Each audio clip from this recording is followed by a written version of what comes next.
le commandement de Dieu, être rempli du Saint-Esprit. Et je vous dis souvent qu'à chaque fois qu'il est question de Dieu, de nous commander, eh bien, de nous remplir de son esprit, c'est que Dieu nous prépare pour une mission. Dieu nous prépare pour quelque chose.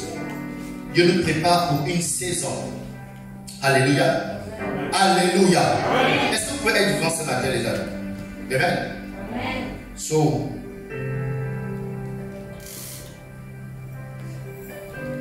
et la saison dans laquelle nous sommes en train d'aller, c'est la saison où toi et moi, nous devons faire maintenant ce pourquoi nous existons. Amen. Ce pourquoi tu existes. Ce pourquoi j'existe. Éphésiens chapitre 2, verset 8 à 10. C'est-à-dire, en tant que chrétiens, nous devons comprendre une vérité. Que nous existons pour quelque chose. Nous existons pour un but. La Bible dit quoi? C'est par la grâce que vous êtes sauvés. Ok? Par le moyen de la foi. Et cela ne vient pas de vous. C'est le don de Dieu. Donc Dieu vous a fait le don d'être sauvé. Vous n'avez rien fait pour cela. Ok? Donc ça veut dire que Dieu, en vous sauvant, il vous engage dans un projet. Ok? Donc le salut n'est pas pour faire les ménages au quartier. Le salut n'est pas pour, comment dire, jouer les beaux chrétiens au milieu de vos parents à la maison. Mais le salut, au verset 9 il dit quoi? Verset 9 il dit, ce n'est point par les œuvres, afin que personne ne se glorifie. Verset 10, il dit quoi par la suite de verset 10? Car nous sommes son ouvrage. Lorsque nous avons été sauvés, nous sommes un ouvrage, nous sommes l'ouvrage de Dieu. Alléluia. Amen. Nous sommes son ouvrage, ayant été créés en Jésus-Christ pour de bonnes œuvres que Dieu a préparées d'avance afin que nous les pratiquions. Donc, lorsqu'on a été sauvés, la vérité est que spirituellement, nous sommes des nouvelles personnes qui n'ont jamais existé. Et l'apôtre Paul nous le renseigne dans 2 Corinthiens 5 et 7 que si quelqu'un est en Christ, il est une nouvelle créature. Alléluia. Donc ça veut dire que tu n'as jamais existé. Tu peux avoir le même corps, le même nez, le même... Écoute, mais spirituellement, lorsque le monde invisible te voit, ne te reconnaît pas parce que tu n'as jamais existé. Il n'y a aucune trace de toi sur la terre. C'est pourquoi nous pouvons réclamer notre liberté. Nous pouvons refuser des réclamations sataniques parce que ce n'est pas nous. C'est lui qui était destiné à ces réclamations n'existe plus. Donc il n'y a pas de raison que ces choses soient encore présentes dans nous. Nous ne sommes pas là. C'est-à-dire c'est comme si tu vas louer une maison. Ok. Mais cette maison avait des problèmes avant. L'ancien locataire devait le bailleur. Non, pas le bailleur. Il devait la SCG. Il devait le courant. Donc quand tu arrives, la SCG devait faire les produits. Non. Ne fais pas les problèmes. Moi je suis nouveau locataire. Alléluia. Les factures là, moi je n'ai rien à voir avec ça. Donc parce que le numéro de l'ancien locataire, contactez-le. Moi, je ne peux pas payer ces factures. Pourquoi? Nous sommes des nouvelles personnes. Et la Bible dit que nous avons été créés en Jésus-Christ pour les œuvres que Dieu a déjà préparées. Donc, il y a déjà des œuvres que Dieu a préparées pour toi. Amen. Si dans votre chrétien, vous comprenez cette vérité, votre vie chrétienne a changé. Je reviens à Éphésiens. Si dès que vous comprenez ça, tout change. Votre conception de l'église même change. Votre conception de pourquoi il y a l'église, les temps d'adoration, les temps, tout change. Verset 10. Verset 10. Car nous sommes son ouvrage, verset 11. Ayant été créés pour pratiquer les œuvres, oui, verset 11 dit quoi? C'est pourquoi vous autrefois païens dans la chair, appelés incirconcis par ceux qu'on appelle circoncis et qui sont en la chair par la main de l'homme. Alléluia. Donc autrefois, d'accord, même au verset 12, il dit quoi? Verset 12, il dit, souvenez-vous que vous étiez en ce temps-là sans Christ, ok, privé du droit de citer Israël, en Israël, étrangers aux alliances de la promesse, sans espérance et sans Dieu dans le monde. Oui, 13. Mais maintenant, écoutez, on est en train de parler sur l'oubli, d'accord? L'exhortation. Une des choses qui feront de toi un bon chrétien, il faut soit te rappeler d'avant. Moi j'étais avant. Moi, des fois quand je me sens faible, je me souviens comment j'étais avant. Ça me redonne le pouvoir de continuer. Maintenant, en Jésus-Christ, vous qui étiez jadis éloignés, vous avez été rapprochés par le sang de Christ. Wow. Car il est notre Père, lui qui des deux n'en a fait qu'un et qui a renversé le mur de la séparation. Écoutez, donc lorsque Christ nous a sauvés, en esprit, on ne te reconnaît pas. Mais Dieu te connaît. Quand il regarde le monde, Dieu connaît qui sont ses enfants. Et la Bible dit que nous avons été quoi? Scellés. Il y a beaucoup d'étudiants de l'école de berger potentiel. Tous ont échoué cette question. Un qui a reçu, je pense. On a été scellés. On n'a pas été baptisés.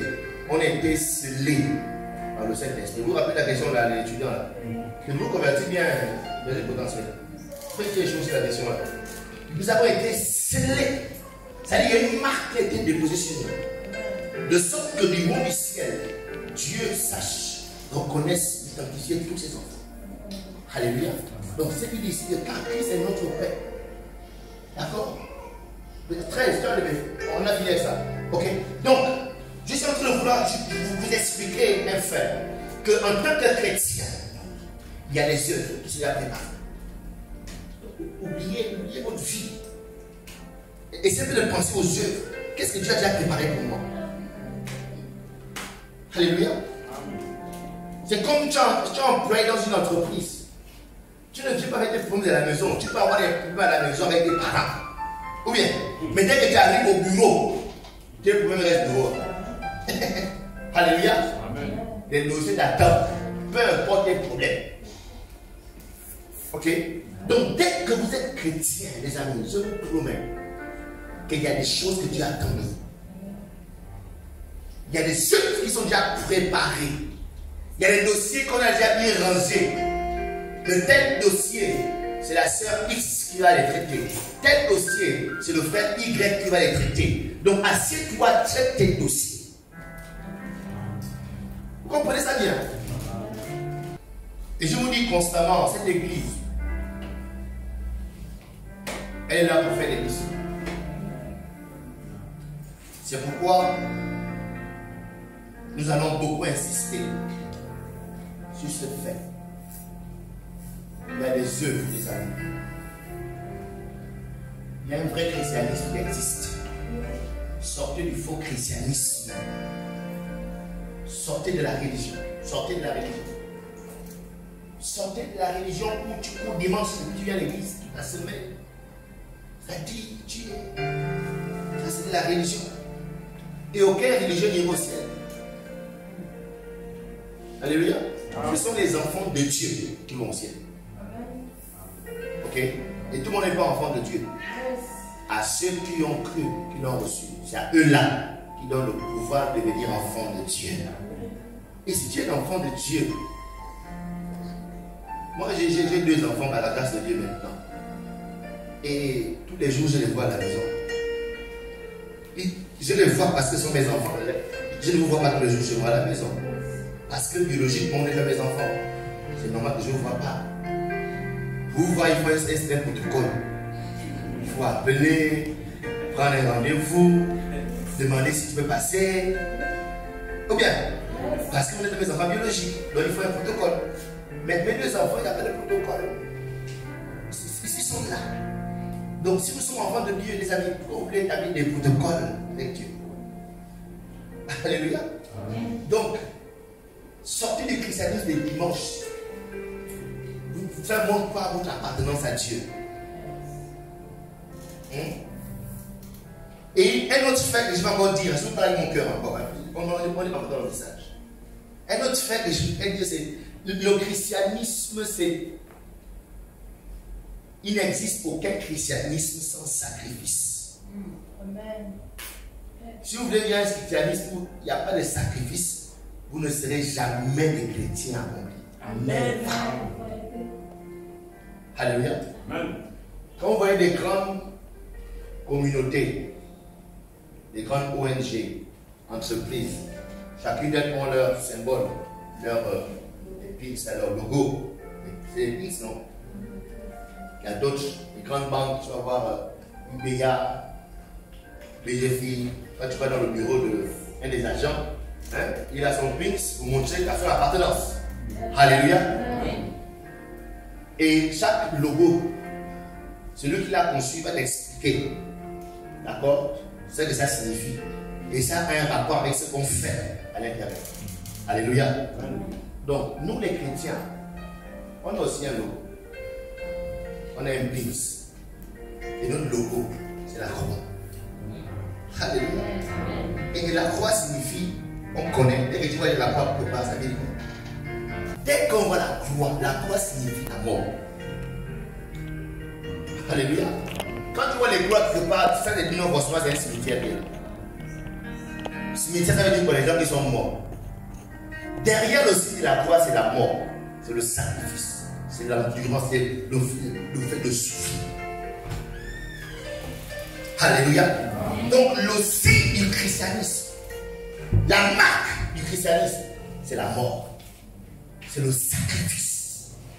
Donc, quelqu'un qui veut être chrétien et veut mettre la croix de côté, jamais tu ne seras un chrétien. Alléluia. Alléluia. Amen. Donc, si vous laissez le monde vous tromper, que non, on n'est pas obligé d'être là-bas tout le temps. J'ai entendu une sœur qui est venue partager quelque chose. Et elle me disait que son père en ce moment se plaignait. Elle va trop à l'église. Les semaines, mercredi, vendredi, à l'église. Et là, ça commence à l'énerver. Et pendant que, vous savez, lorsqu'il est question d'un parent et de son enfant, même pour le pasteur, ça devient compliqué de parler au milieu. Parce que le lien parental, c'est très sacré. C'est pourquoi, en tant que pasteur, il ne faut pas trop vite donner ton avis. Même si la brebis vient te dire non, ma mère c'est une sorcière, elle m'a mangé à mon pays, tais-toi, observe. Et c'est d'encourager la personne pendant l'écoute, elle reste amère. Mais si tu l'encourages à détester, à haïr sa mère, Jésus-Christ. Donc, quand j'entends sur l'histoire des parents et leurs enfants qui sont des chrétiens, il faut conseiller. Il faut avoir beaucoup de sagesse. Même si c'est un sorcier, jamais je vais dire à un chrétien, ta mère c'est une sorcière, il faut faire ceci contre elle. Jamais. Hey. Donc je disais, mais pendant qu'elle parlait, je ne vais pas te demander mon avis. Il m'avait Mais la vérité est que lorsque tu rentres dans la maturité, ok, tu dois prendre ton indépendance. Lorsqu'on parle d'indépendance, ça veut dire que toi-même, tu es maître maintenant de tes choix, de tes décisions, de ce que quelle orientation doit prendre ta vie. Et quand tu es un chrétien mature, tu dois comprendre que ta foi est au-dessus de ta famille. Ta foi est au-dessus de tes parents. Est-ce que vous comprenez ça? Je ne dis pas que non, aïe aïe vos parents. Mais la vérité, quand tu deviens chrétien accompli, ta foi, tu le sais. Même ta mère, ton père, ne peut pas venir prendre le dessus de ta foi. C'est pourquoi Jésus a dit si quelqu'un ne haït point son père et sa mère, il n'est pas digne de moi. Alléluia. Donc en fait, Jésus vient d'établir un fait. C'est que moi, je suis au-dessus de vos parents. Parce que même avant que vous ne soyez même dans leur ventre, je vous connaissais déjà. Alléluia. Donc ils ne sont que les gestionnaires. Je suis le vrai propriétaire. Ok. Donc le sacrifice dans lequel nous devons entrer, c'est cette dimension-là. Que le monde dehors est après ma foi. Ma foi est au-dessus. Ok. Bon. Mais nous parlons de la loyauté et de la déloyauté. La loyauté parce que nous voulons justement bâtir l'église. Nous voulons voir la volonté de Dieu s'accomplir au travers de nous. C'est-à-dire que nous soyons des canaux, d'accord, par lesquels Dieu ou bien Jésus va accomplir sa prophétie. Jésus a dit ceci: je bâtirai mon église. C'est une prophétie. C'est-à-dire quoi? Jésus bâtira son église. Et nous voulons nous positionner comme étant des instruments par lesquels l'église va être bâtie. Alléluia. Et l'esprit de loyauté est comme des garde-fous que nous voulons mettre pour que le diable, parce que pendant que Jésus veut bâtir, le diable veut à tout prix détruire. Pour bâtir l'église, qui est le projet de Jésus, nous devons tous venir ensemble. Personne ne doit être demain après-demain un élément du diable qui va faire en sorte que cette prophétie ne s'accomplisse pas au travers de nous. Lorsque je dis nous, je parle de la famille Foursquare. Nous sommes Foursquare et nous sommes un des instruments que Dieu utilise dans cette nation pour bâtir l'église gabonaise. Alléluia. Donc personne au milieu de nous ne doit être demain après-demain disqualifié ou bien utilisé par le diable. Donc nous parlons de la loyauté, un esprit de loyauté. Et lorsqu'on est dans 1 Corinthiens chapitre 4 verset 2, la Bible dit ce qu'on demande au dispensateur, c'est que chacun soit trouvé fidèle. Donc chacun au milieu de nous, que tu sois à l'accueil, que tu sois à la chorale, que tu sois juste un membre qui vient vers l'église, la fidélité est ce que Dieu demande à tous ses dispensateurs, à tous ses ouvriers, à tous ses enfants. Dès que nous appartenons à une église locale, la fidélité doit être notre marque. Nous devons voir les personnes qui honorent à leur engagement. J'intègre ce comité et je reste dans ce comité. Alléluia.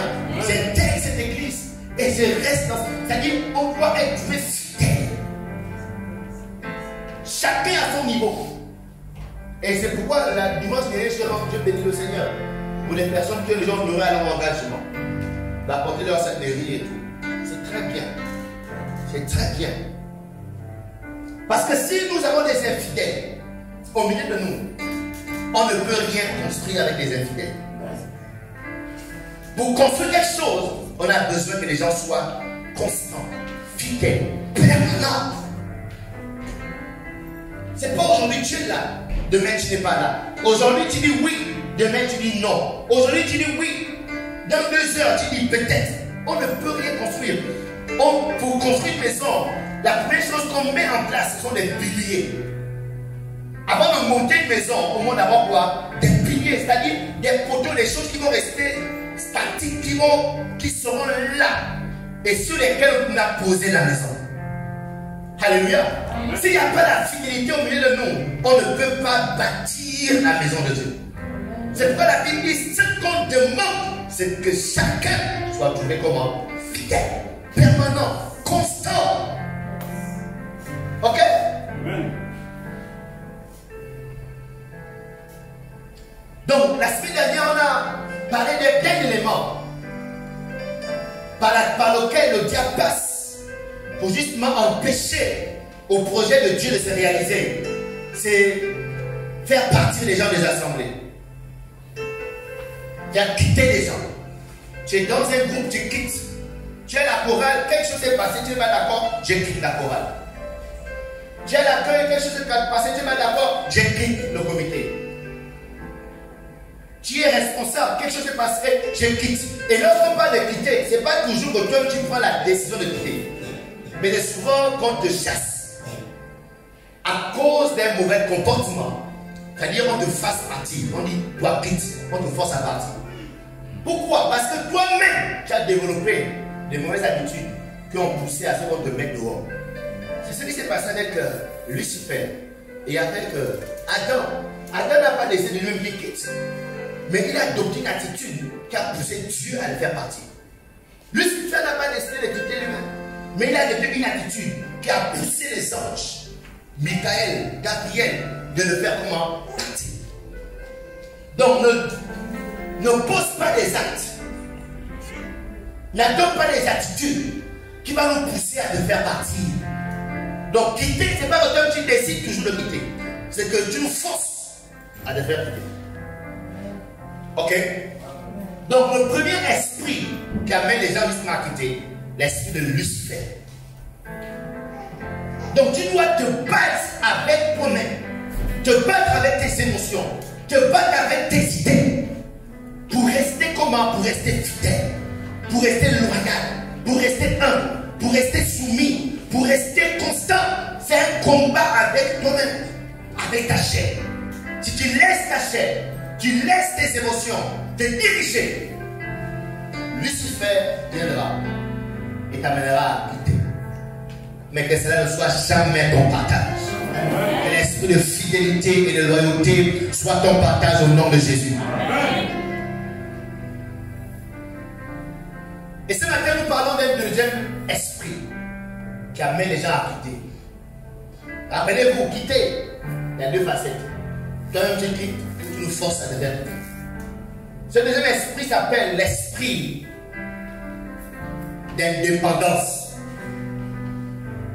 L'esprit d'indépendance. C'est un esprit par lequel le diable passe aussi pour détruire l'église, pour faire quitter les gens indépendants. Nous avons des personnes qui ont du mal, ça dit, c'est un problème pour eux. Elles n'arrivent pas à se faire diriger. Elles n'arrivent pas à ce que quelqu'un d'autre leur dise quoi faire. C'est comme ça, ça les démange. Il y a des personnes comme ça là. Quand on leur dit quoi faire, comment le faire, ça les dérange. Elles aiment être maîtres d'elles-mêmes. Elles aiment prendre leurs décisions, faire ce qu'elles veulent. Mais alléluia. Amen. Écoutez, ça là c'est à la gêne. Quand tu es un animal de la forêt, tu peux faire ce que tu veux. C'est à la forêt que c'est la gêne. Chacun fait ce qu'il veut. L'éléphant peut faire caca où il veut, il marche seulement, ça sort. Sans règle. Il voit une forêt, il mange. Mais la Bible dit que l'église est la plantation de l'Éternel. L'église n'est pas une forêt où chacun fait ce qu'il veut, comme il le veut. La forêt, elle est organisée, elle est disciplinée. On a bien réparti les choses. Ici, on plante des maniocs. Ici, on plante la machine. Ici, on plante des tubercules. Ici, on plante ici. C'est organisé. Et dès qu'on a pu l'organiser, qu'est-ce qu'on fait? On la sécurise. Alléluia. On met des grilles pour que, justement, les singes ne viennent pas manger le manioc. Ok? Donc, dès que tu intègres l'église, comprends que quelqu'un va te diriger. Ok? Parce que l'église est organisée, l'église est disciplinée. Pour bâtir l'église, il faut de la discipline, il faut de l'organisation. C'est pourquoi il y a des groupes dans l'église. Ces groupes-là, ce n'est pas juste pour faire beau, c'est pour justement construire l'église. Alléluia. Donc, tu veux être membre de l'accueil, tu refuses d'être dirigé.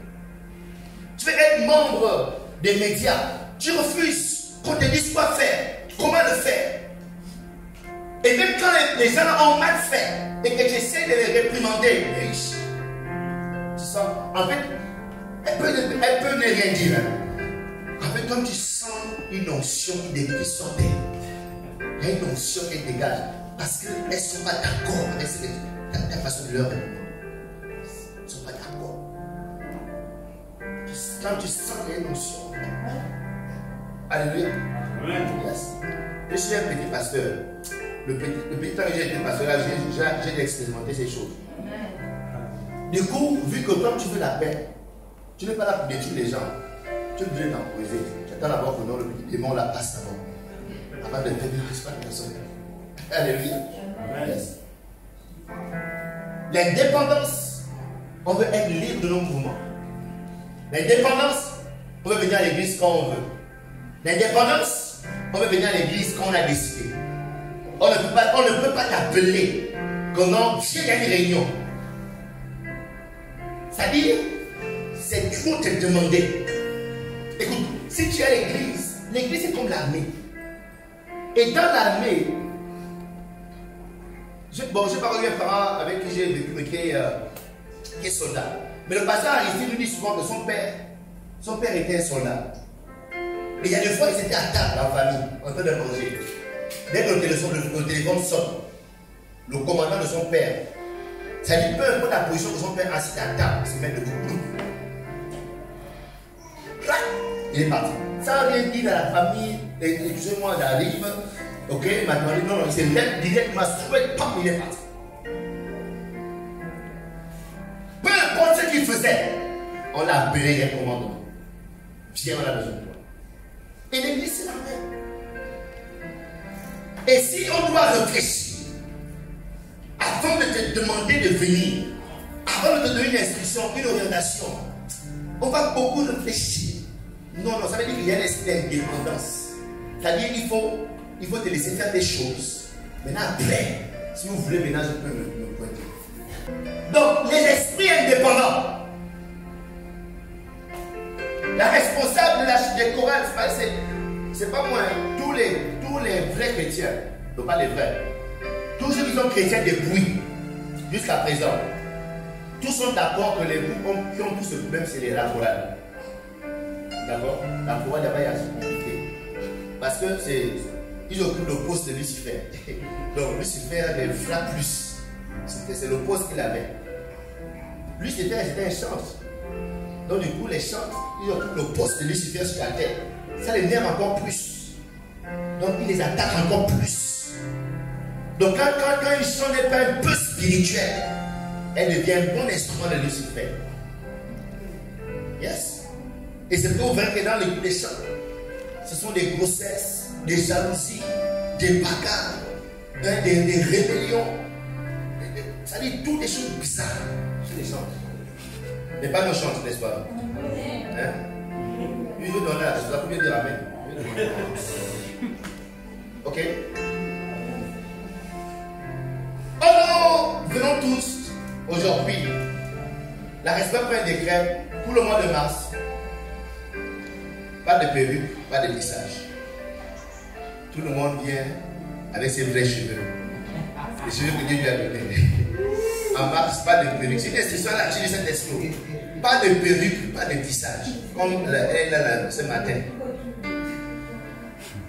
Hey! Hey, les gars. Tout le monde est. Hey! Toi, l'esprit d'indépendance, elle se prend pour qui? Elle se prend pour la responsable de l'église. Et l'église, pas pour toi, pour Jésus. Si elle a mis responsable, tu dois te soumettre, même si ça te dérange. Sinon, laisse le groupe. C'est pas la démission d'écouter. Mais quand tu quittes, c'est là où tu démontres encore même que tu es sous l'influence de l'esprit d'indépendance. La réalité, c'est que c'est un combat dans ta chair. D'accord? Il faut simplement l'humilité. Accepte-le. C'est juste un temps.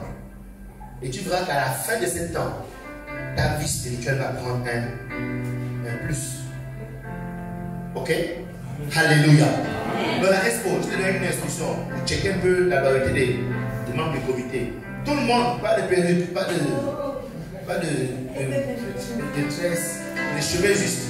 Pendant un mois.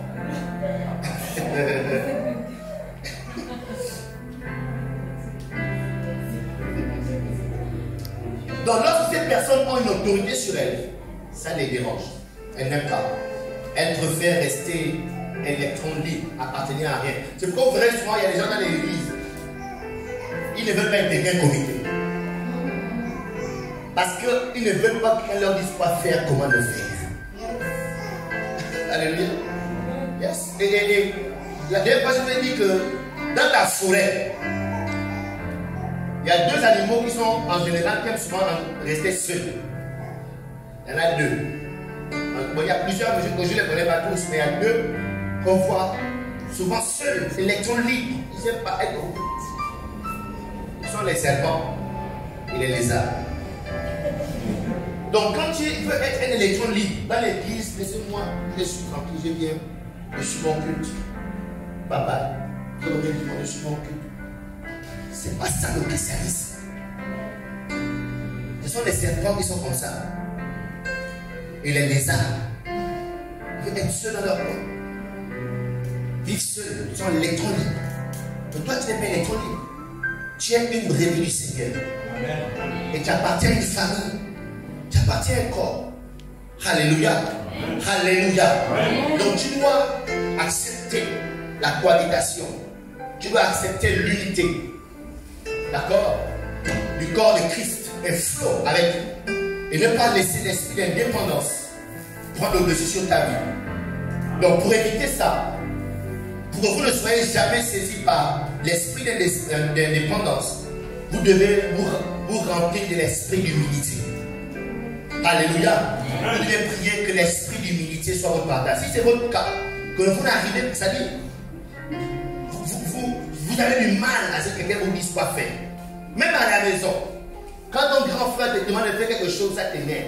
Quand ton parent te demande de faire quelque chose, tu n'aimes pas. Il y a des gens comme ça. Et la plupart des pasteurs, vous allez entendre: oh non, j'ai reçu mon appel, j'ai ouvert mon ministère. En général, ce sont les pasteurs qui veulent être chefs d'eux-mêmes. Ils n'aiment pas quand il y a quelqu'un au-dessus d'eux. Ils veulent être au-dessus.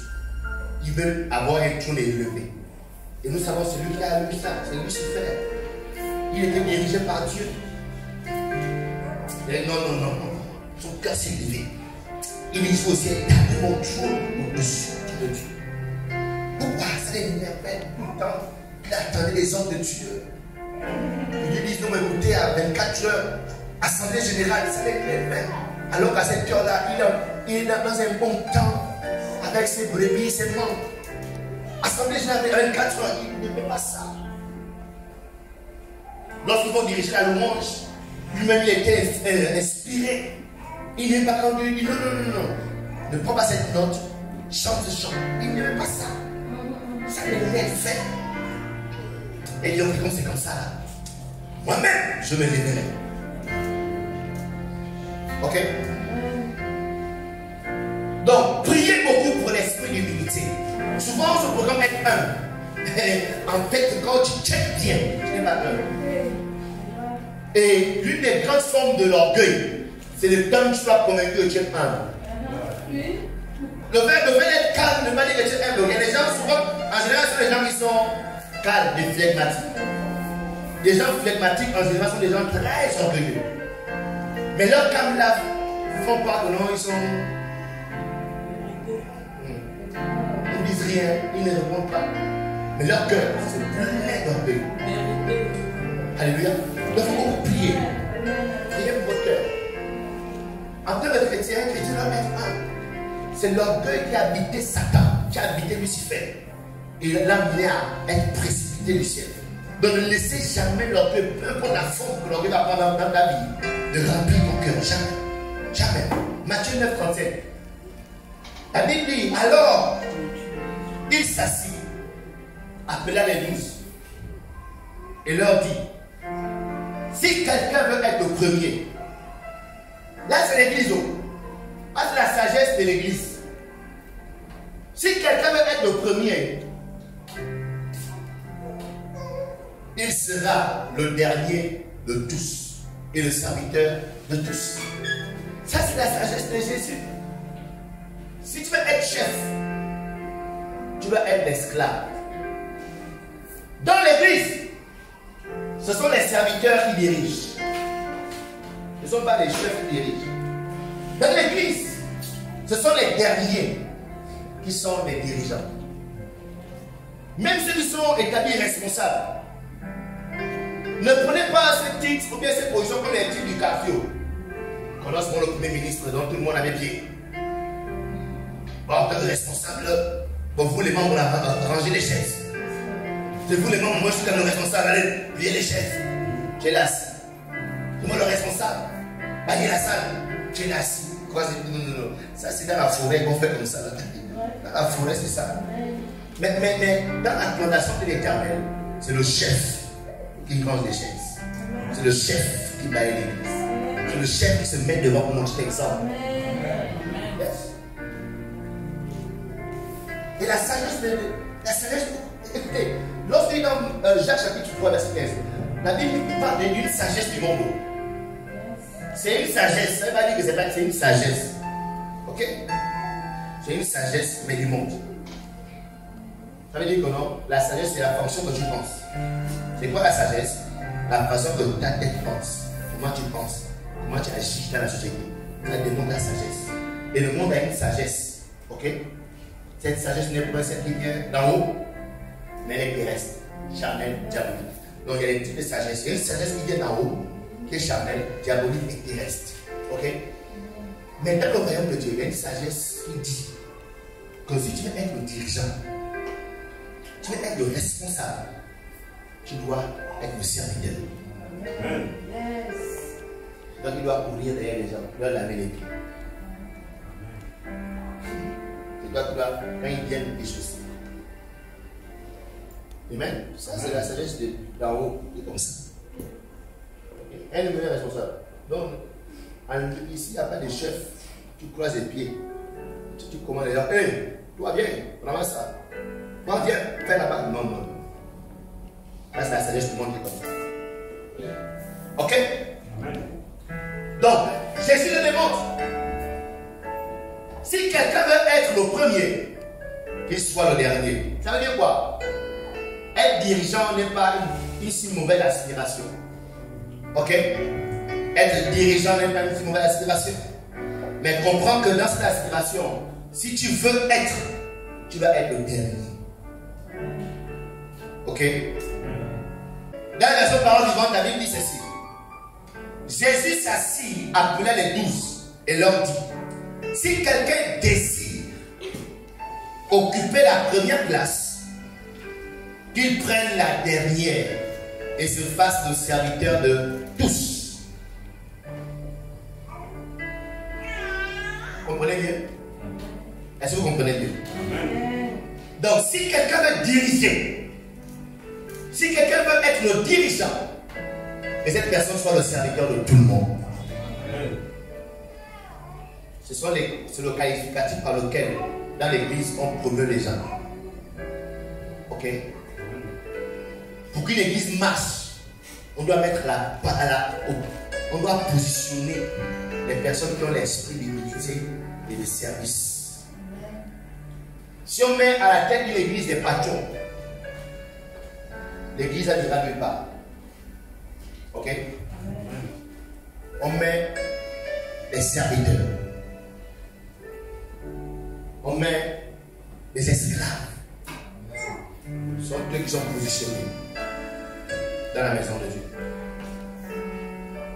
Donc ici, nous laissons diriger les uns les autres. Donc si le dirigeant devient ton serviteur, ça veut dire qu'en fait, dans l'église, on est dirigeant les uns les autres. C'est pourquoi les responsables de cette église peuvent me donner leur avis sur un point. Ah, je pense de ça. C'est la maison de Dieu. Je ne suis pas Dieu. Quelque chose d'une information peut me louper. Pas. Mais le responsable peut capter l'information et dire: ah, je pense ça. Tout de suite, je ne vais pas percuter. Mais je vais aller prier. Ou bien sans même prier, je peux me rappeler de ce que la personne m'a dit. Et du coup, je vais dire: c'est vrai ça. Il a raison. Et ça, moi, ça ne me gênerait pas de venir changer. Dis non, avant, j'ai décidé si. Mais je pense que c'est mieux, on va le faire comme ça. Donc, cette personne vient de me donner une instruction. J'obéis. Alléluia. Donc, dans l'église, il n'y a pas un boss et le reste est subalterne. Non. Dans l'église, nous dirigeons les uns les autres. Mais dans l'esprit d'humilité et d'amour. Ça, c'est l'église.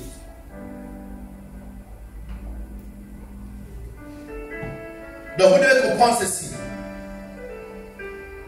Dès que vous appartenez à un groupe, tout ce qui est indépendance est nocif à tout le groupe. Donc si dans un groupe on a un esprit indépendant, cette personne-là va nuire au groupe. Parce que dès qu'on est dans cet élan, toi tu prends un autre chemin. C'est-à-dire les gens qui veulent même suivre, on sera confus de pourquoi la soeur est comme ça? Pourquoi le frère est comme ça? Nous tous on fait ça. Ça du coup, tu vas créer une telle atmosphère dans le groupe. Alléluia. Donc les esprits d'indépendance sont des armes militaires pour déstabiliser. Pour déstabiliser en fait tout le groupe. Donc c'est pourquoi toi-même tu dois te battre à ne jamais laisser ton cœur être rempli par cet esprit. Alléluia. Amen. L'accueil en la réunion. Tout le monde est assis. Mais toi tu n'es pas là. Tu es devant en train d'apprendre des histoires. Les autres ne peuvent rien dire, mais dans le cœur se pose des questions. Pourquoi la soeur est... Pourquoi non? On se pose des questions. Et du coup, celui qui est responsable, son autorité, il veut venir mal à l'aise. Ah Seigneur. Pourquoi? Du coup, il faut se contenir. Mais ça crée l'atmosphère. C'est-à-dire l'ambiance dans laquelle on devait faire telle chose. Tu t'as tout passé. Ok? Donc, l'impact même que la chose doit avoir n'aura pas le même impact. Et moi, je l'ai plusieurs fois remarqué. Quand j'ai commencé une réunion, j'ai eu le temps de prier. Je sens que cette réunion, quelque chose va se passer. Mais quand j'arrive, il y a une tête qui manque. C'est-à-dire, du coup, tu es obligé de rentrer dans une intercession avec ton cœur. Ne pas laisser tes émotions prendre le dessus. Et du coup, tu es dans une bataille avec tes pensées jusqu'à la fin. Du coup, l'esprit, le but de la réunion sera là. Amen. Ça dit souvent poser des actes, vous ne réalisez pas combien le diable vient de vous utiliser proprement pour ne pas atteindre l'objectif d'aujourd'hui. Très important. Donc j'espère que cet enseignement qu'on donne tranquillement, ça va nous amener à revoir les choses. Et à l'introduction, j'ai dit ceci. Il n'y a pas de christianisme sans sacrifice. Si vous voulez bien christianisme, il n'y a pas de sacrifice. Sacrifice en quoi? En temps. Sacrifice en argent. Sacrifice en énergie. C'est-à-dire tu es épuisé. Il y a une question du Seigneur. Amen. Toi tu es épuisé, mais lui il a été tué. Donc il n'y a pas de comparaison. Tu dois y aller. Parce que tu réalises que ton absence peut être utilisée par le diable. Amen. Amen.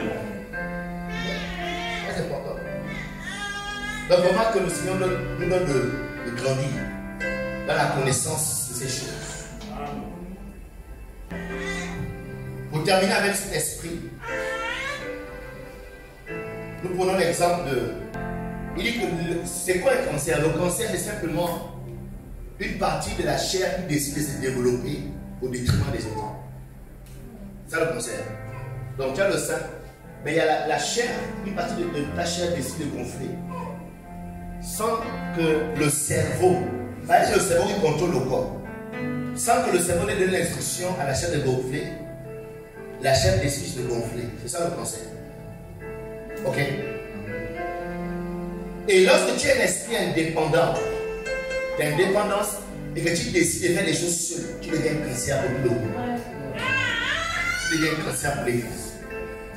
Et ceux qui ont souvent le cancer du sang, le conseil que les médecins donnent, si tu veux vivre, tu dois te représenter. C'est pourquoi les gens l'esprit indépendant sont quoi? Sont quittés. Pour sauver le groupe, on est obligé de donner. Sinon, c'est tout le groupe qui va être emporté par cette maladie. Alléluia. Amen. Et ils sont en train de prier. Dieu m'accorde la grâce et la rigueur qu'il faut pour pouvoir établir cette discipline. Parce qu'il faut que l'église évolue. Ok? Pour sauver le plus grand nombre, on va lever un sang. On va extraire un orteil. On va lever un pied. Sinon, c'est tout le corps qui va être impacté et mourir. Deuxièmement, le deuxième esprit qui apporte ce qui quitte, c'est l'esprit d'égoïsme. L'égoïsme.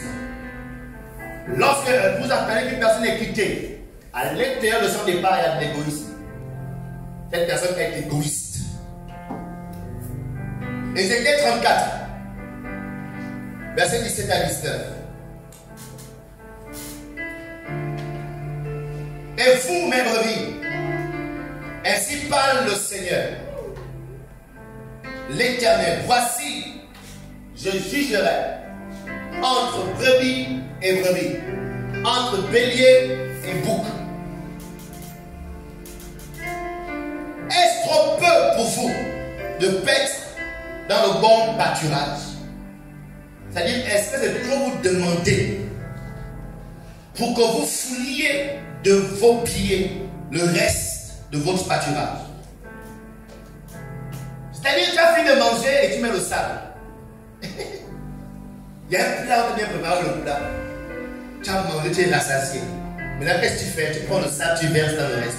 Alors qu'il y a d'autres personnes dans la maison qui doivent manger. C'est un peu de dire. Est-ce peu pour vous de boire une eau limpide pour que vous troubliez le reste avec vos pieds? Ceux qui ont été au village savent. Quand tu étais dans la forêt, tu as marché avec le panier d'eau, bien le bois à la tête, le soleil a battu. Et tu sais que devant il y a un torrent d'eau, il y a un marigot. Ce sont les petits marigots au milieu de la forêt. Tu sais que, tiens bon, mettons la vidéo marigot et on va boire de l'eau. Donc tu supportes quand tu arrives. Quand tu arrives là, oh merci Seigneur, tu bois. D'accord? C'est une solution. Moi j'ai été au village et tu sens comment l'eau est bonne, c'est frais. Dès que tu arrives au marigot, tu te mets à genoux et tu bois directement. Bon, tu es à 3 ou à 4. Les autres vont aussi soif comme toi. Alléluia. Donc tu as fini de boire, qu'est-ce que tu fais? Tu marches dessus. Les autres ont la même soif quand ils arrivent. Il faut qu'ils attendent longtemps pour que la saleté redescende avant de revenir. C'est ce qu'ils disent. L'égoïsme. Verset 19. Et mes brebis doivent paître ce que vos pieds ont foulé. Les autres doivent venir boire ta saleté. Toi, tu as mis tes pieds, tu as dérangé. Donc, un égoïste est une personne qui ne se soucie pas de ce qui arrive aux autres. Les personnes dans l'église qui ne pensent qu'à elles, ce sont des personnes qui finiront par partir. Ce sont des personnes qui sont souvent qui ont une tendance de départ. Tout moi, ma vie, mes problèmes, on ne pense, c'est-à-dire on ne s'inquiète pas de ce que les autres aussi. Donc tout ce qui importe, c'est ce qu'elle peut recevoir. Elle est juste préoccupée par sa petite personne. Elle ne pense pas à ce que les autres pensent, ce que les autres ressentent, ce que les autres reçoivent, ce que les autres veulent de leur petite personne. Ces personnes-là ont un esprit d'égoïsme. Et ce sont ces personnes-là, à la fin, qui partent des assemblées. Donc, c'est pourquoi, justement, elles partent parce que elles s'en fichent de ce que leur départ peut causer. Aujourd'hui, pour quitter Foursquare, même avant même de quitter JCK, j'ai fait 4 ans. J'avais là le ministère. Mais je fais 4 ans à JCK avant de quitter. Pourquoi? J'étais en train de... Parce qu'il ne fallait pas que mon départ laisse sa saleté. Donc j'hésitais, je réfléchissais comment. Je m'inquiétais de... Est-ce que si je pars maintenant, est-ce que derrière il sera bon? Est-ce qu'il y aura une eau limpide derrière? Ou bien il sera l'autre jour? Et je vais laisser. Donc ça m'a pris du temps. Mais quand tu es un égoïste, j'ai mon appel, peu importe les dégâts que tu laisses derrière. Tu es dans le comité, dans un groupe. Peu importe ce qui a été fait ou dit, mais te lever bon matin comme ça, comme tu pars, c'est de l'égoïsme. Parce que les gens dans ce groupe, certains sont attachés à toi. Nous nous sommes aimés, nous t'apprécions et nous avons une vision ensemble. Nous sommes en train de vouloir faire quelque chose. Mais te lever comme ça et partir, tu nous laisses genre, et tu ne penses pas à nous. Tu ne penses pas que ton départ va causer non seulement nos cœurs, mais à l'ensemble de l'église. C'est de l'égoïsme. Alléluia. Amen. Le verset 18 dit, est-ce trop peu pour vous de paître dans de bons pâturages, pour que vous fouliez de vos pieds le reste de votre pâturage. Alléluia. Amen. Donc pendant des mois, tu as été nourri dans une église. Pendant des années, on t'a enseigné. Pendant des années. Lorsque vous entendez qu'on est en train de stigmatiser une église ou bien un homme de Dieu, quand vous le regardez bien, cette personne a été dans cette église. Elle était dans cette église, mais elle est partie, elle est en train de parler contre. C'est-à-dire, le temps que tu étais là-bas, c'était les bons messages. Tu t'es épanoui, tu recevais la bonne parole. Maintenant, quelque chose s'est passé, tu es parti. Qu'est-ce que tu fais? Tu détruis ce qui t'a nourri tout ce temps. Tu pars contre. Tu oublies tout, comment on a prié pour toi. Tu oublies comment on t'a soutenu quand j'étais faible. Mais parce que qu'est-ce qui s'est passé, on n'est pas tombé d'accord sur un point. Tu es parti, au lieu de rester tranquille, pour que les autres qui vont venir après, eux aussi puissent bien profiter. Mais toi, ta parole fera en sorte que les gens, avant de partir dans cette église, ne se réfléchissent. À cause de ce que tu viens de leur dire, contre cette église, mais contre cet homme de Dieu. Alléluia. Donc les égoïstes ne se soucient pas que le pasteur qui les a, ou bien le ministère qui les a élevés tout ce temps, puisse élever d'autres personnes. Je ne sais pas. Aujourd'hui, je suis votre pasteur. Beaucoup parmi vous, il y a 6 mois, il y a 1 an, 2 ans, 3 ans, 4 ans, 5 ans même, beaucoup, vous n'étiez pas là. Alléluia. Mais aujourd'hui, je suis maintenant votre pasteur. Imaginez si j'étais là il y a 4 ans. Soit il y a des choses bizarres contre moi. Ok? Et que ça a été publié du coup. Et un jour, mon voyait venir vous parler de Jésus. Mais c'est lui qu'on a vu là-bas dans le haut. Oh. Je t'ai dit, c'est lui. Et du coup, à cause de ce que cette personne avait dit contre moi, il vous sera difficile de m'accepter comme votre pasteur. Bien que ce qui a été dit était faux, mais parce que la personne a parlé, ça devient difficile. Est-ce que vous comprenez ça? Donc lorsqu'une personne parle et foule au pied le reste du pâturage, cette personne empêche les autres demain de venir aussi manger. C'est qu'elle est la fille de manger. Vendredi, j'étais avec le pasteur Patricia, que beaucoup connaissent, qui est ma mère spirituelle. Et elle me disait quelque chose. Elle me disait qu'elle était en train d'apprêter, préparer une série d'enseignements sur la loyauté. Et que au moment, elle me dit que le Seigneur, le fait que je parte souvent là-bas, ça l'aide beaucoup.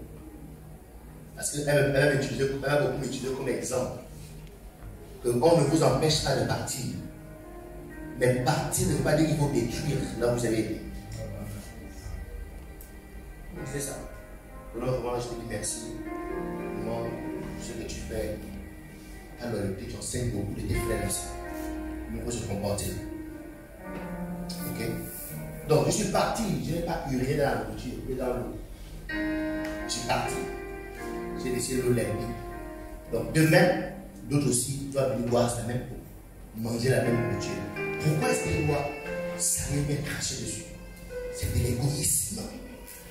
Pensez aux autres après. Tu es dans cette église.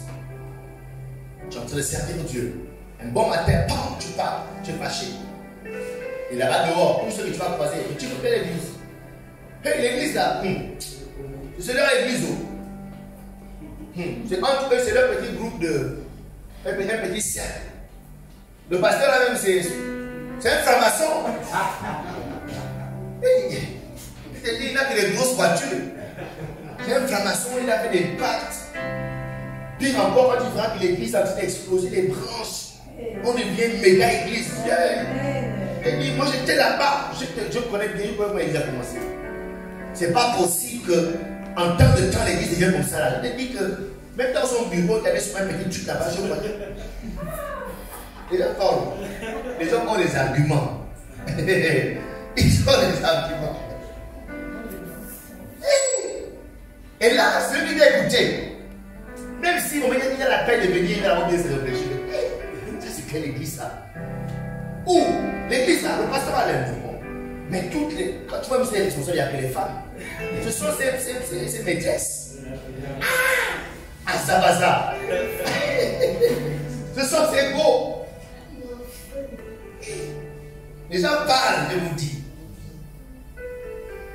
Toi, si on te parle comme ça là, au quartier, même si tu voulais venir, hein, ou bien, tu vas venir. Non, tu vas venir, c'est quelle église ça? Surtout les soeurs, moi, être devenu pasteur jamais.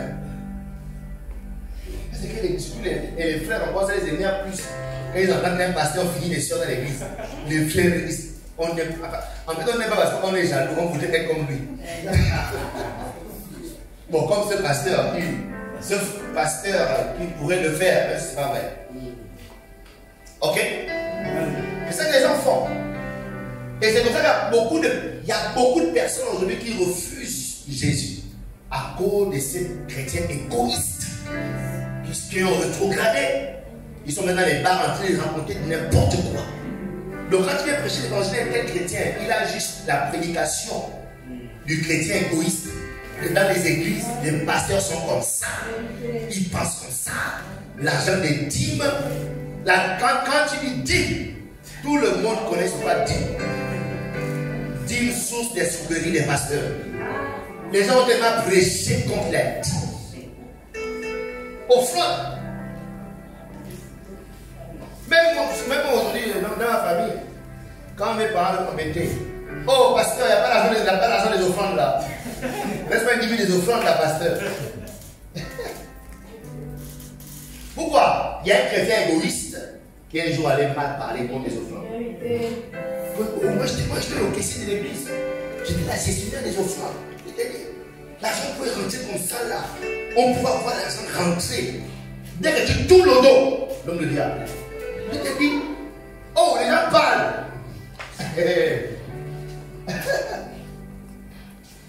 Si tu parles, pardon, laisse l'église de Christ tranquille. Amen. Et parle bien, rassure-toi que derrière toi, d'autres personnes viendront aussi manger, boire l'eau de vie. Ne sois pas égoïste. Les égoïstes sont ceux qui partent.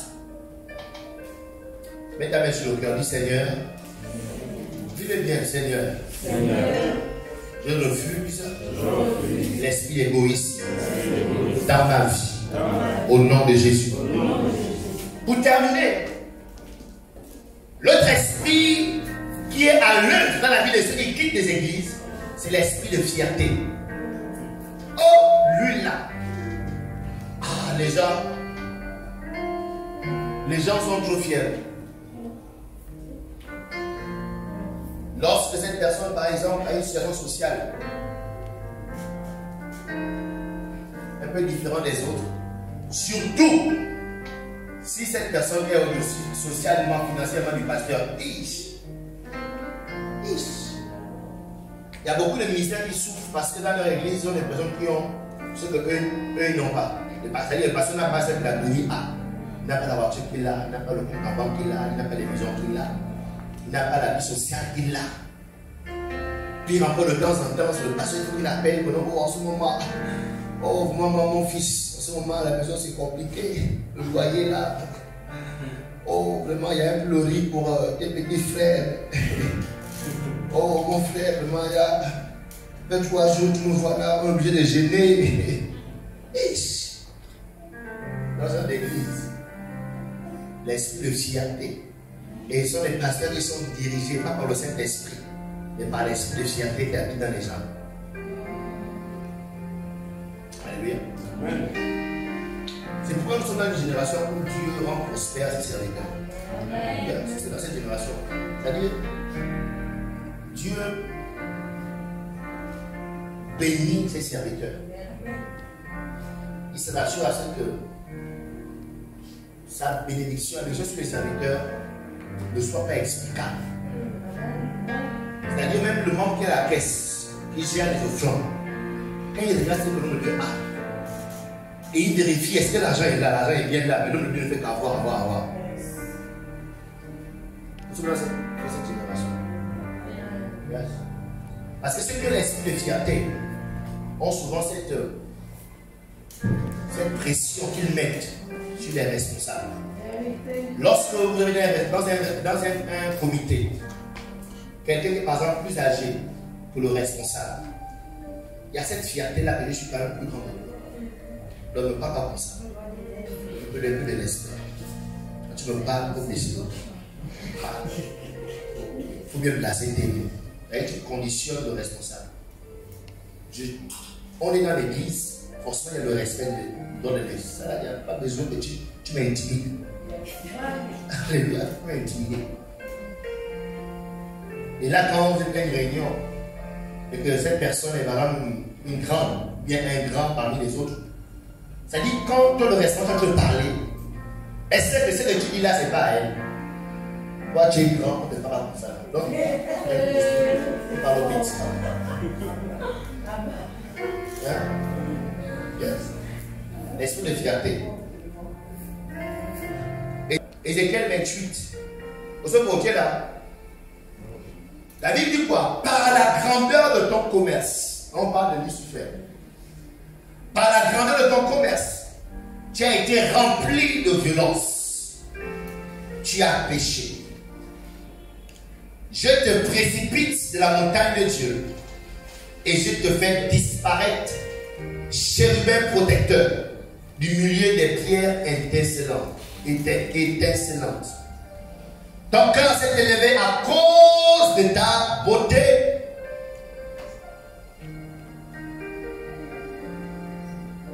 Une de ces fiertés des gens, c'est la beauté. Et c'est une belle fille. Quand elle rentre dans l'église, tous les frangins sont traumatisés. C'est une suite de diagnose. Elle vient là, on est tétanisé. Il y a des choses. Les femmes, il y a des filles qui sont belles. Un frangin. Quand tu vois comment tu dis, hey Jésus, comment tu es un architecte magnifique. Quand tu regardes la créature de Dieu, tu dis waouh! Alléluia. Et quand cette personne n'a pas vraiment réussi à avoir l'humilité, sa beauté, elle sera trop fière de sa beauté. Non, pas comme ça. On ne dit pas quoi faire.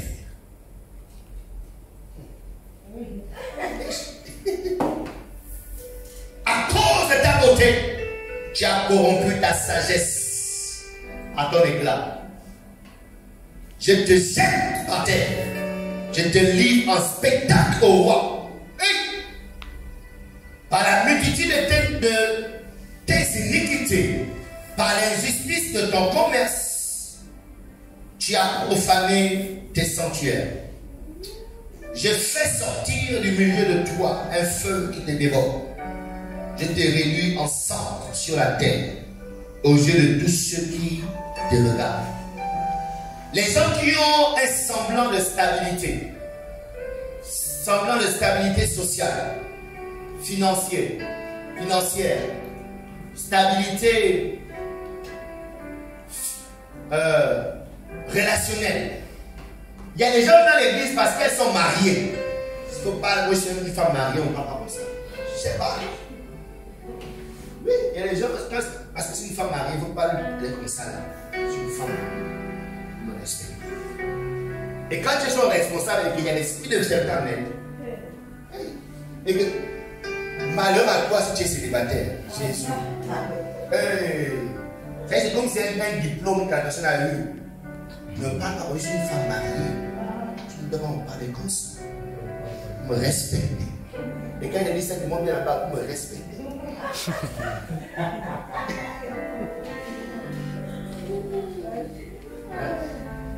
Alléluia. La fierté.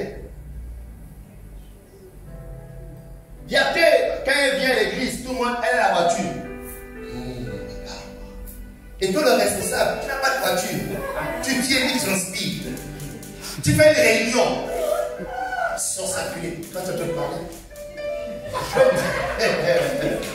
Donc, bon responsable. Tu fais après, je dépose. Mais ne parle pas comme ça.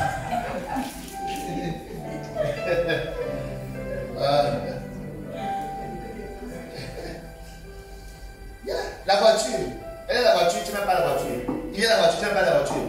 Et tu es son responsable. Hey, mon frangin, tu as chaud. Parce qu'au fond de toi, tu réalises aussi que souvent quand il fait très chaud, la soeur là me dépose souvent. Donc si je parle aussi toujours mal là, tu vas pouvoir déposer. Alléluia. C'est pourquoi lorsque tu as réussi à recevoir l'esprit de sacrifice, c'est que les gens ont de l'influence. Amen. Parce que tu as réussi à convaincre à ton cœur que ton bonheur ne dépend pas de ce que tu as ou de ce que tu n'as pas. Amen. Si tu es aussi un responsable, on appelle ça comment? Celui qui fait les choses des autres là.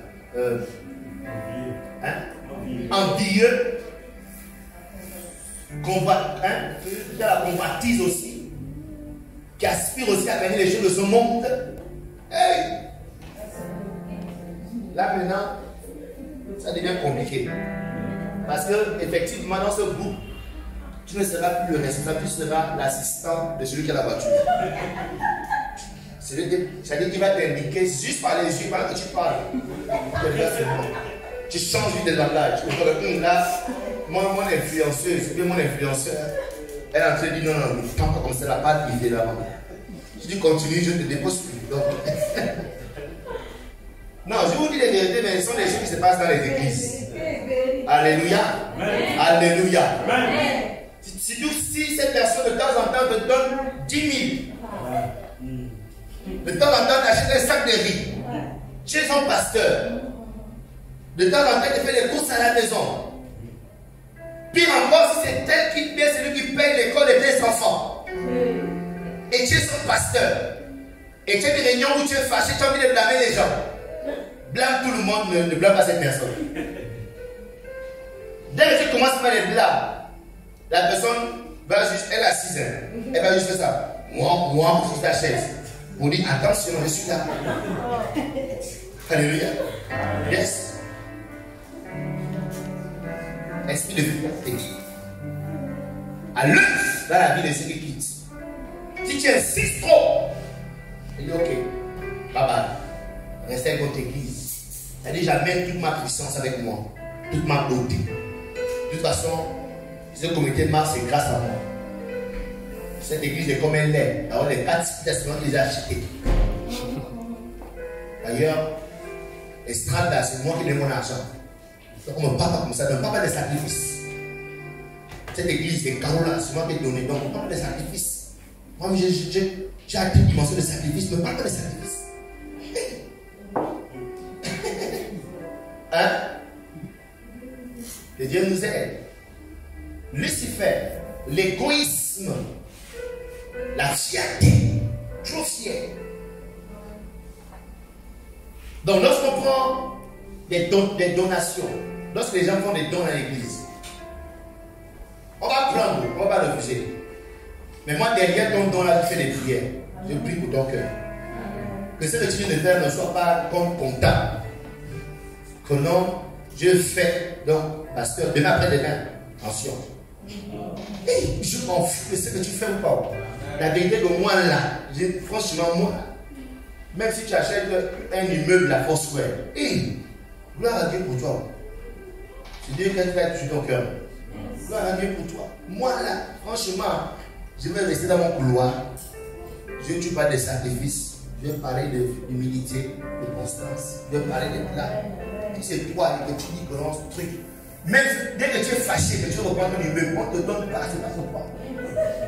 Si tu boudes là maintenant, tu sauras que je suis le garant de Foursquare. Parce que la vérité, c'est que lorsque tu as donné ça, c'est le Seigneur qui t'a forcé à donner. Donc ça devient la propriété de Dieu, de l'église.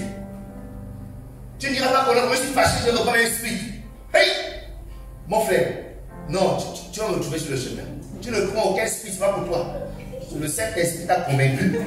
Tu as donné l'esprit, c'est plus pour toi, donc bye bye. Alléluia. Ok, prends des choses, de toute façon, c'est la même. Non. Dieu t'avait touché le jour là. Sa maison. Donc c'est pour Dieu. Et moi, je suis l'intendant, le garant.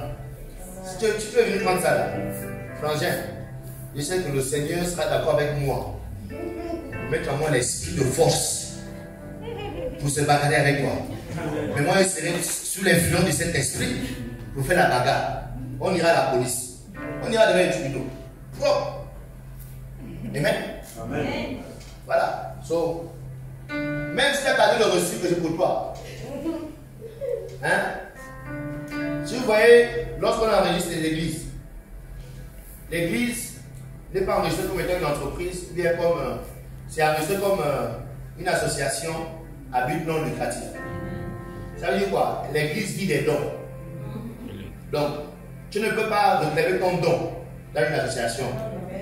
Et puis tu vas chercher les tribunaux. Non, non. Hein? Le président me dit, quand je pars, remboursez mes dîmes, hey! Mon frère, tu n'auras rien, même pas 100 francs. Et c'est rentré, c'est fini, c'est pas pour toi. Alléluia. Amen. Alléluia. Amen.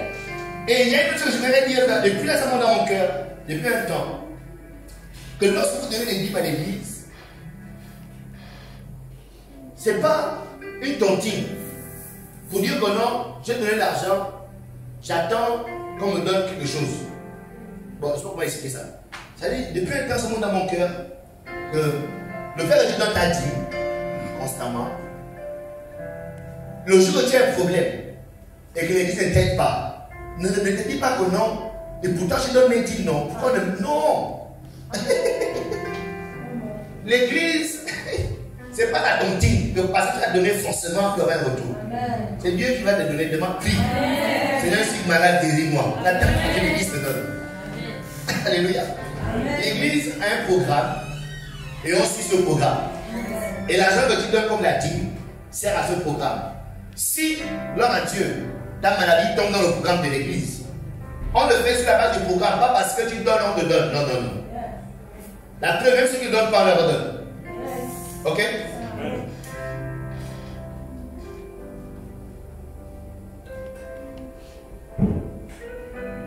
Donc, les gens qui ont l'esprit de fierté, ce sont des personnes, lorsque l'église est debout, elles se disent, si cette église est debout, c'est grâce à moi. Parce que je donne ma dîme, parce que je fais cette œuvre, cette action. Dans cette église, c'est moi qui la soutiens. C'est grâce à moi que le comité marche maintenant. Je suis arrivé dans cette église, le comité était par terre. Le comité était à terre. Je suis arrivé grâce à moi aujourd'hui. Le comité est debout.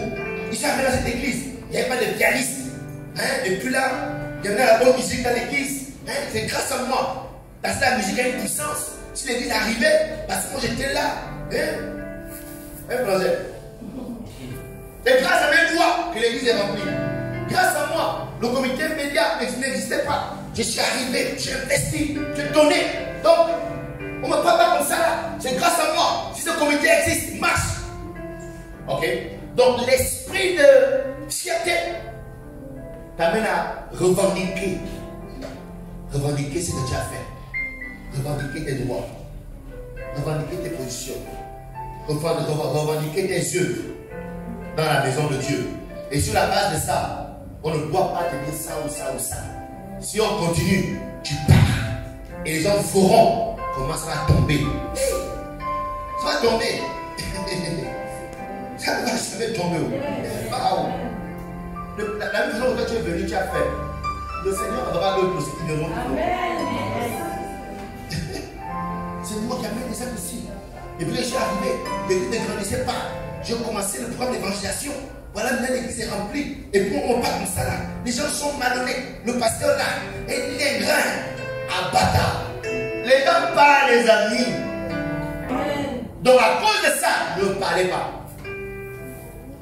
Même si je me comporte mal, laissez-moi comme ça.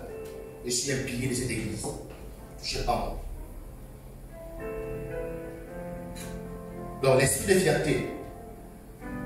Si l'esprit de Dieu ne te saisit pas, alléluia, l'esprit de fierté, c'est l'esprit d'orgueil.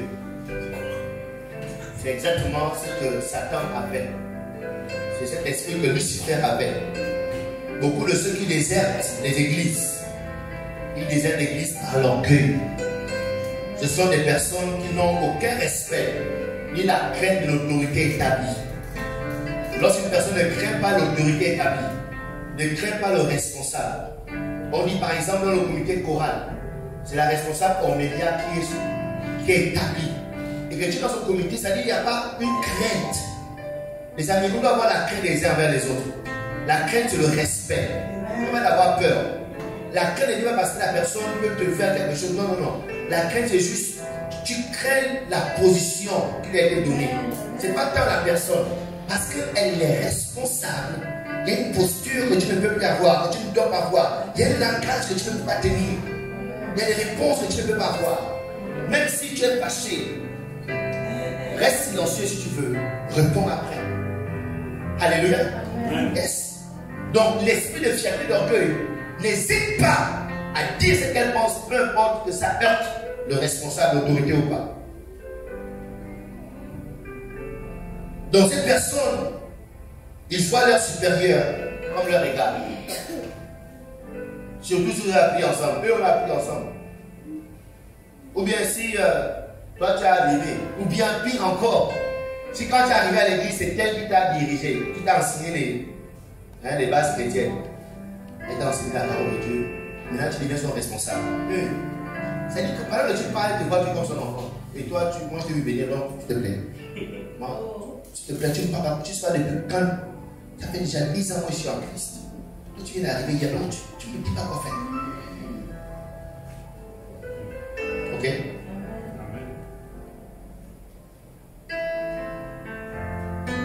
Donc ces personnes ont simplement la nature de Satan.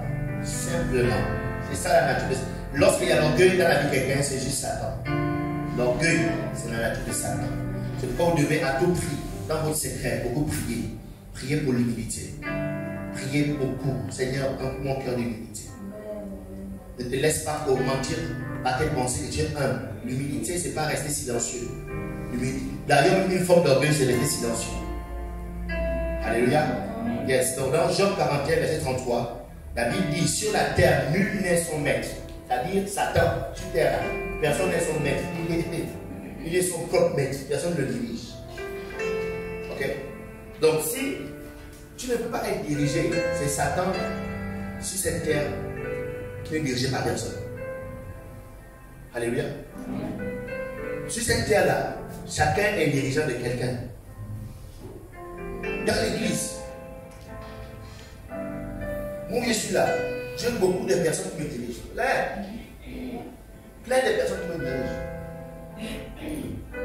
Avant Dieu le Père. Parce que ces chrétiens fiers, souvent c'est des chrétiens très spirituels, des chrétiens qui ont la grâce d'avoir la capacité d'entendre Dieu. Oh, seul aussi, l'esprit de fierté rentre aussi en eux. Tant que Dieu ne va pas parler. Cela c'est compliqué. Parce que quand quelqu'un dit non, Dieu m'a dit, ça devient compliqué pour toi de parler. Que si Dieu lui a dit, qui suis-je? Qui suis de venir contenir ce que Dieu a dit. Alléluia. Donc avant que Dieu te dirige, il y a d'autres dirigeants, il y a les hommes.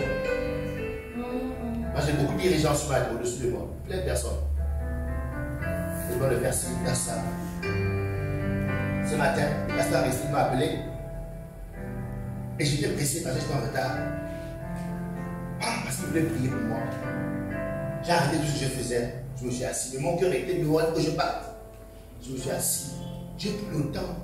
Je me suis pas juste levé, puis il est en train de prier, et puis je parle. Ou bien il est au téléphone, il est en train de prier seul là-bas. Et puis non, non, je me suis assis.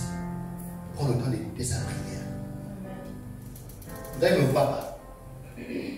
Dieu sait que c'est un principe. Si lui ne me voit pas, le principe me voit. Un jour, ça me rattraper. Ok? Donc la Bible dit que sur la terre, nul n'est son maître. Il y a des gens, même ta mère ne te dirige pas. Ton père, bon, les gens d'église, on ne se connaît pas, c'est normal, ok? Mais les gens, même tes propres parents ne te dirigent pas. Dès que ta mère commence à te dire ce matin, toi tu as déjà dit A, B, C et Z. Il y a des gens comme ça. Mais c'est la nature de Satan. Et la Bible dit quoi? Sur la terre, nul n'est son maître. Il a été créé pour ne... Quand tu vois quelqu'un qui ne craint rien, ni personne, c'est que c'est Satan. Tu ne peux pas être là et puis tu ne crains rien ni personne. Non! Il doit y avoir quelqu'un. Écoutez, moi je suis là. Même si je vais me retrouver à faire des bêtises dans ce pays, j'aurais peur d'aller jusqu'au bout. Parce que je pense, en plus de ma famille, même s'ils ne sont pas là, ni me regardent, mais je vois un spirituel qui est là. J'ai peur de me retrouver devant elle en train de me justifier par rapport à une action que j'aurais faite. Je crains. Donc à cause de ça, je me limite, c'est-à-dire je m'interdis de faire certaines choses. De peur de me retrouver devant le tribunal de mes anciens, de mes pères, de mes mères. Je crains. Ok? Mais la Bible dit qu'il a été créé pour ne rien craindre. Continue. Il regarde avec dédain tout ce qui est élevé. C'est-à-dire, tu es pasteur, et puis il y a quoi? C'est ça qu'on mange.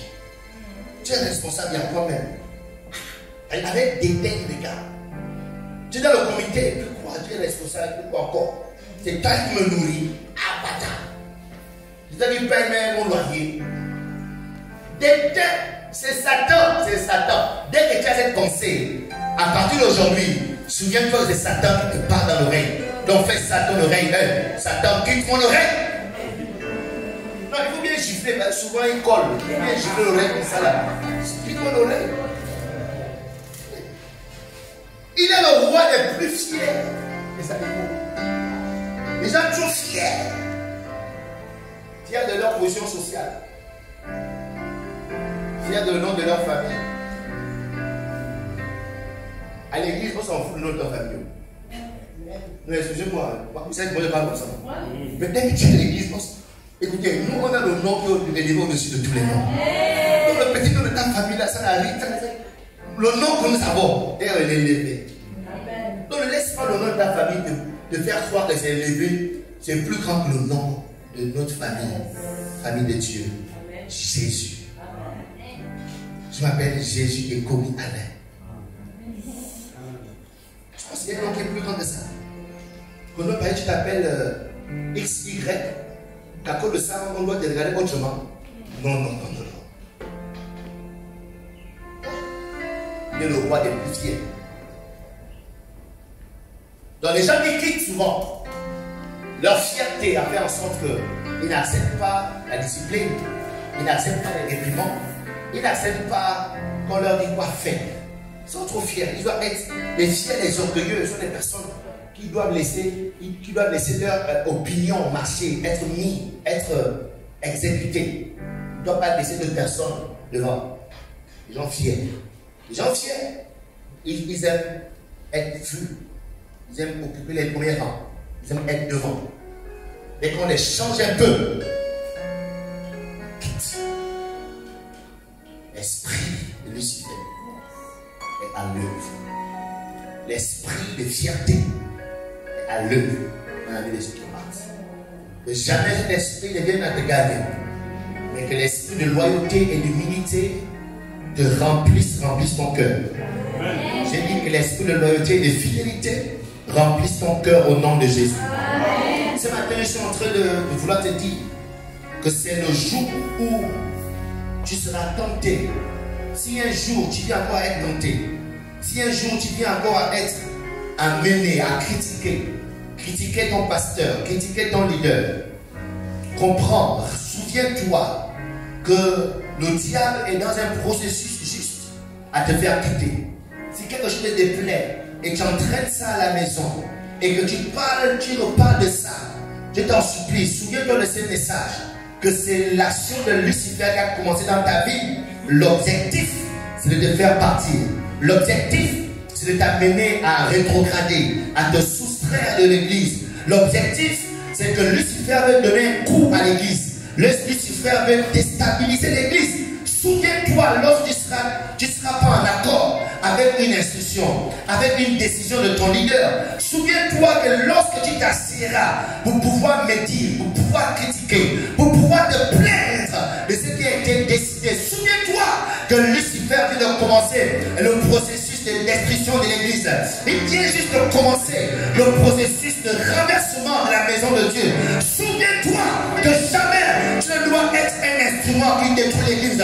Jamais tu ne dois être un instrument qui ralentit l'œuvre de Dieu. Jamais tu ne dois être un instrument qui bloque l'action de Dieu dans cette nation. Mais tu dois être un instrument qui contribue à bâtir l'église. Tu dois être un instrument qui contribue à ce que la vision de Jésus, la prophétie de Jésus s'accomplisse au travers de toi, au nom puissant de Jésus. Ne laisse plus l'esprit de fierté, ne laisse jamais l'esprit d'égoïsme, ne laisse jamais l'esprit de Lucifer prendre possession de tes pensées, prendre possession de tes émotions, mais laisse l'esprit de Jésus, laisse l'esprit d'humilité, laisse l'esprit de soumission, laisse l'esprit de loyauté se saisir de ta vie, se saisir de tes émotions, se saisir de tes pensées. La Bible déclare: ayez en vous les mêmes sentiments qui étaient en Jésus-Christ. Lui qui n'a pas regardé la position qu'il avait, mais il s'est dépouillé lui-même, il s'est rabaissé, il est venu jusqu'à nous parce qu'il voulait être un instrument de Dieu dans ce monde. Il s'est humilié. Souviens-toi que ce sont les sentiments d'humilité qui doivent toujours remplir ton cœur. Jamais les sentiments d'orgueil, jamais les sentiments de fierté, jamais les sentiments d'égoïsme. Au nom puissant de Jésus, recevez ce matin l'esprit d'humilité, recevez ce matin l'esprit de soumission, recevez ce matin l'esprit d'obéissance de l'Éternel. Au nom puissant de Jésus-Christ de Nazareth, est-ce que tu peux acclamer notre Dieu ce matin et pousser un cri de joie et dire que oui, c'est ce que je veux. Pousser un cri de joie, acclame Dieu. Dis: Seigneur, c'est ton esprit que je veux, c'est ton esprit que je veux, c'est ton esprit que je veux, c'est ton esprit que nous voulons ce lieu. In the name of Jesus. Est-ce qu'on peut se mettre debout? Abashanta, les mandos chez les majotes, les bras, les ramamas, borabas, les bras, les cantos, brandes, cantes, les mandes, les bras, oh, j'attendrai jusqu'à ce que ta gloire descende. Est-ce que tu peux lever tes mains? Demande à Dieu son esprit ce matin. Demande à Dieu son esprit. Dis: Seigneur, donne-moi ton esprit. Donne-moi l'humilité. Donne-moi l'obéissance. Donne-moi la soumission. Donne-moi la constance. Que jamais Lucifer ne vienne à utiliser ma vie pour détruire ton église. Jamais. Mais là, est-ce que tu peux prier maintenant comme ça? J'attendrai jusqu'à ce que ta gloire descende. Oh, j'attendrai jusqu'à ce que ta gloire descende. J'attendrai jusqu'à ce que ta gloire descende. J'attendrai. Thank you, Jesus. Oh, ta gloire descend. J'attendrai. Oh, et ta gloire descend. Seigneur, je prie pour ton esprit. Recevez l'esprit de Dieu ce matin. Recevez l'humilité et l'obéissance. Recevez l'esprit d'humilité et l'obéissance. Recevez-le, recevez-le, l'esprit d'humilité. Et jamais Lucifer, jamais l'esprit de Lucifer ne vienne à se saisir de vos vies. L'esprit d'humilité et l'obéissance. L'esprit d'humilité et l'obéissance. Que tout esprit d'orgueil quitte vos cœurs au nom de Jésus. L'esprit d'humilité et l'obéissance. L'esprit d'humilité et l'obéissance. Comment chanter? Elia.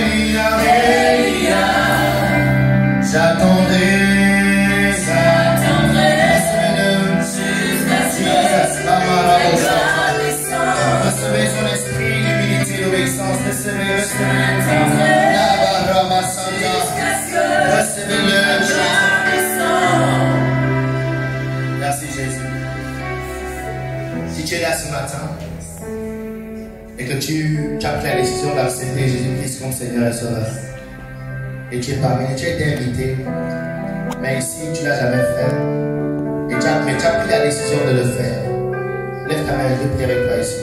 Lève ta main. Acclamons le Seigneur pour eux. Lève ta main. Alléluia. Lève ta main. Lève ta main. Est-ce que vous pouvez venir devant? Venez devant. Continuez à acclamer le Seigneur pour eux. Venez devant. Viens devant. Alléluia. Alléluia. Oh, acclamons encore le Seigneur. Wow. Je vais prier.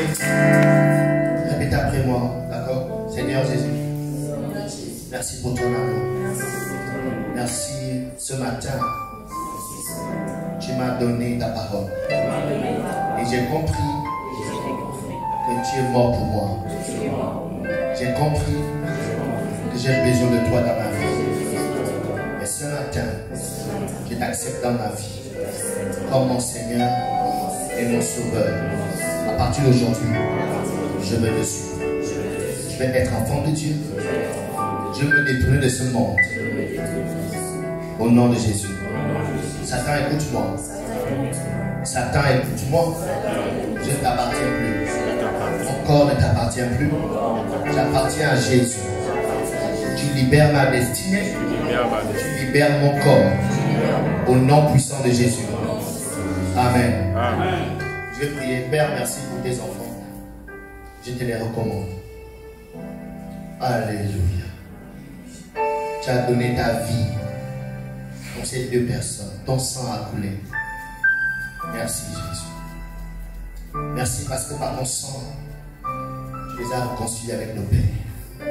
Par ton sang, tu laves leurs péchés. Ainsi donc, il n'y a plus de condamnation dans leur vie. Ce matin, je prie pour ton esprit. Laisse à ce que ton esprit rentre dans leur cœur et les remplisse. Esprit d'humilité, d'amour, esprit de Jésus, remplis-les. Au nom de Jésus, remplis-les, Saint-Esprit. Merci de ce que ce matin nous les plantons dans la maison de l'Éternel. Et qu'ils deviennent des palmiers. Ils vont croître et porter beaucoup de fruits. Je maudis tout ce qui les maudit. Que toute forme maléfique qui les réclame se taise dès maintenant et à jamais. Au nom puissant de Jésus. Je les connecte à l'alliance du sang de Jésus. Jésus est mort pour eux. Ils appartiennent à une nouvelle alliance. À toi soit la gloire. Au nom de Jésus. Amen. Amen. Ok, après le culte.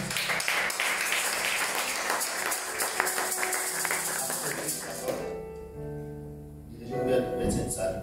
D'accord, on a tout rencontré. Ok. Donc, Christophe, c'est après déjà quelque chose pour eux. Amen. Donc, tout à l'heure, on va se parler. Bienvenue à Port Square. Ici, c'est votre église. Amen. Donc, dimanche, samedi soir, je pense déjà demain c'est l'église, je vais partir à mon église. Amen. N'attendez pas qu'on vous appelle, mais on va vous appeler quand même. Mais attendez pas qu'on vous appelle. Mais si quelqu'un vous appelle, dites, oh frère, non t'inquiète, c'est déjà programmé.